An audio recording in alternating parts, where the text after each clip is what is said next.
Cozy games are getting more popular every year, so while we're all waiting for Tiny Glade to release someday, I thought I'd try something fun myself. Can I make and release a cozy game in just 1 week? To understand what I'll be making, I first have to define what cozy games are. Cozy games are games that usually have no goal in them so that the entire experience is without stress or any challenge. For some people, this would be a game like Escape from Tarkov, enjoying the beautiful landscape while letting out your inner John Wick at any sound you hear. For me, however, it's more something like The Block. Build tiny cities with a limited selection of objects and buildings at every turn. It's pretty, the sound design makes it satisfying, and the lack of control over what you get to place makes it that you're not particularly attached to what you build. You build, and then you're done. It's that simple, and it's really cozy. It is exactly what I want to make. And because I want it to be original, and because it sounds cool, I want it to be in a medieval setting. A tiny, cozy medieval city builder. And I'm gonna make sure that I keep my scope creep in check so it doesn't become the next Skyrim. With the time limit of 7 days came the realization that I had no time whatsoever for prototyping. So I just had to assume that a medieval version of The Block would just work. I started off development by setting up basic mouse controls and camera movement to get a feel of the overall controls of the game. Choosing an isometric view for the game quickly required me to use some extra brain power to make it work with the camera movement, but thankfully I pulled through by just redefining to Unity what forward and what right meant, which allowed me to technically move diagonally even though it doesn't appear that way. But my brilliance aside, early on day one, I already ran into a big problem. What is this game gonna look like? The Block is really minimalistic. It has little detail, but it is still very pretty despite its simplicity. You get all the information you need without it needing to look like a Ubisoft game. So clearly, minimalism is key.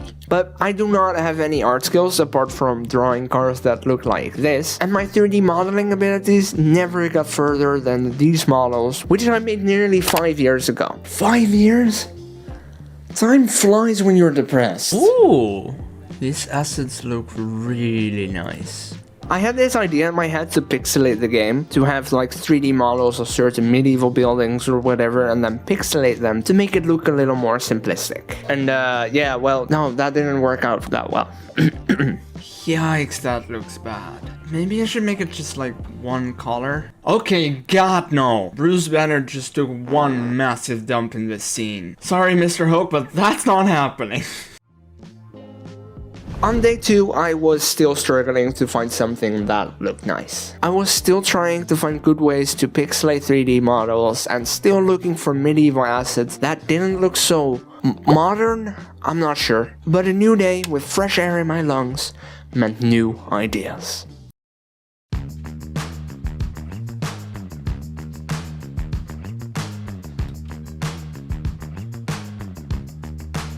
This game is called A Short Hike, and it has a really nice camera effect. The 3D models aren't pixelated through code or through shaders or whatever, it's just that the camera renders everything as pixelated. It is exactly what I needed. So I watched this tutorial by Waddeep and it helped me recreate this effect very easily. Link will be in the description. Thank you so much for that, it is fantastic. So it turns out that Kenny NL has this really nice and simplistic castle kit that should definitely help me get started. I mean, it's got a couple of castle pieces that I can work with and some cool weapons. Oh, even some characters. Yeah, that should be very nice. Awesome.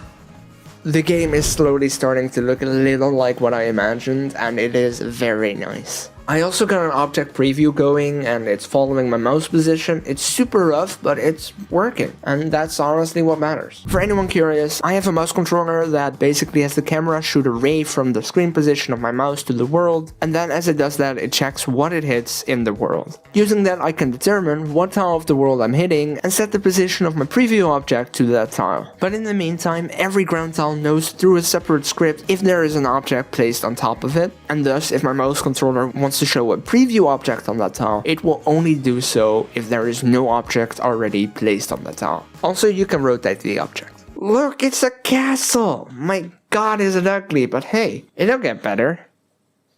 Right?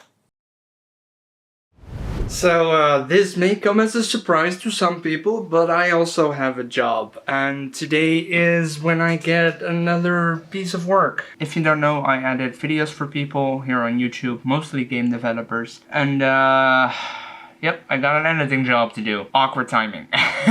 So let's get to that.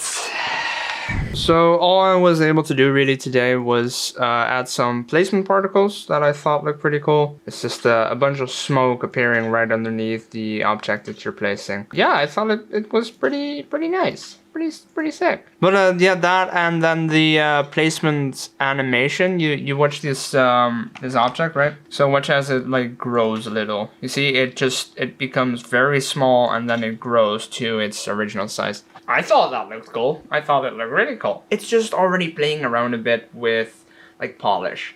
And I know that I shouldn't be focusing on polish, but it's a 7-day challenge. There wasn't much more I could do today because of all the editing. Making that placement animation though got me this really funny bug, so I made like I made a short for it, and it it just, I can never get enough of this.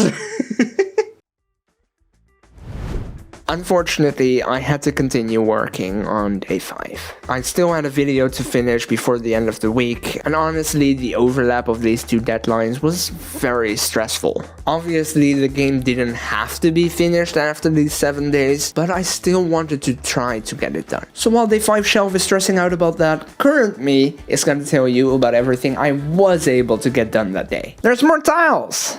Look at all these cute houses that have smoke coming out of their chimney. So cozy! There's also a stable with horses you can barely see because of the pixelated camera effect. But they're really there, I promise. See? Right there.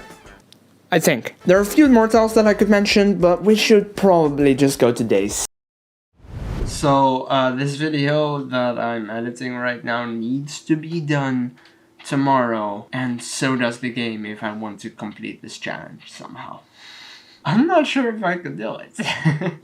Seriously, I never thought that making a cozy game would be this stressful.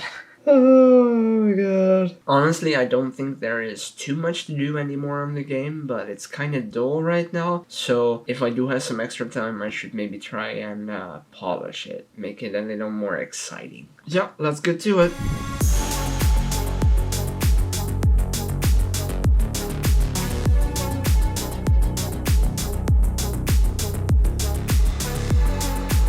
So it's currently like 9:30 p.m. and the edit is finished. Great. I am exhausted. I'm so tired. So the edit is finished, but I did not get to work on the game whatsoever today. And honestly, I'm just gonna go to bed. I was only able to come up with like ideas for, like I said before, like how to make it more fun and such. I'm not even sure if I'm in focus. I think I might be. But yeah, I don't even know if I'll get to that stuff tomorrow. I'm sure I still have a lot of fixing to do, some actual gameplay, you know, make sure that it works. There is still so much to do and just 1 day left. This was a terrible idea. I finished it! Yay! The game was kind of in a weird state, being playable in the way I imagined it, but just lacking anything that made it feel like a fun little tool you just start up whenever you feel like it. So I did some tinkering. Yes. The main thing the game was missing was polish, and while it could still use a lot more polish, I added some animations that made the game feel way less static. Like now you can change the size of your world with these buttons. That's so cool. But whenever you change the size of the world destroys all of its previous tiles and gradually spawns them in again in rows. Very, very juicy, but also very, very boring. The game desperately needs sound effects. The blocks sound super satisfying, and who would have thought that that was essential to the experience? Surprised me as well. So I added a simple sound for every row spawn, which already changes so much and it is so nice. And also, do you hear that? That's ambience. It's awesome.